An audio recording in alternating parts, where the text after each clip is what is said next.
So anyways, you can see how many English translations of the Bible there are, and this actually isn't even all of them. And this isn't all of the editions of all of them. So the English Bible is very well known and it's very popular. You can surmise why.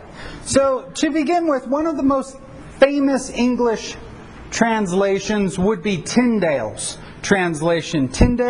William Tyndale was a scholar in the 16th century. He was born in the 15th century, and he also died for his translation. The church and the English government did not want the Bible in English, and when he was caught and arrested, he was eventually executed for translating the Bible into English. Tyndale's Bible, though, has influenced all English Bibles down to the present. And how is that so? Well, first of all, Tyndale's, although it's not the first English Bible, it then influenced the Great Bible, the Geneva Bible, the Bishop's Bible, and the King James Version of the Bible were all, as time goes on, you're translating, you look at how others have translated also. And you can find Tyndale in the Great Bible, Tyndale in the Geneva Bible, and Tyndale in the King James Bible. Now, how can that be seen? That can be seen in certain words that were translated by Tyndale one way and then subsequently have always been translated that way. One of those would be the traditional word ecclesia. Ecclesia is always translated church. Ecclesia is not a perfect translation, or I should say church is not a perfect translation of the word ecclesia. A perfect translation of the word ecclesia would be gathering or assembly. You can see, though, that Tyndale understood by his day the assembly, we simply call it the church. And so we're going to just use that word in place of assembly or gathering. Another example of this would, of course, be baptism. Baptism is not actually an English word. It's a Greek transliteration. It's taking the Greek form of the word and anglifying it, basically.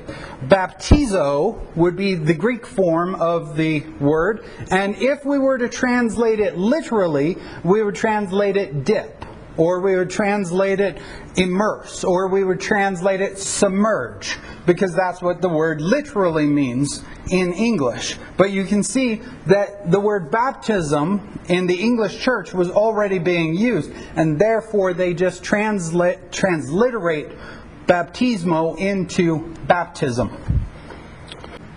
Other carryovers would be, by the time of Tyndale, they already had established pronunciation, English pronunciation of Greek words and Hebrew words. One of the more famous, well-known would, of course, be Jesus. We all know the name Jesus, right? That's not how it would have been pronounced in the first century. It would have been pronounced much closer to Joshua, only it still wouldn't have that hard J sound. It would have a Y sound, so it would be much closer to Yeshua.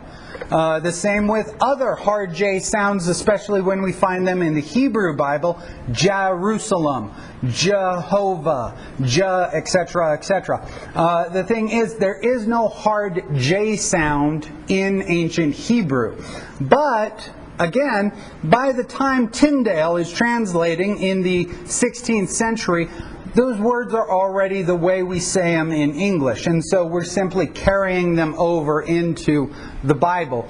And from Tyndale, that again extends to the Geneva Bible, the Great Bible, and the Bishop's Bible. Those three Bibles heavily influenced the King James Version, and still to this day.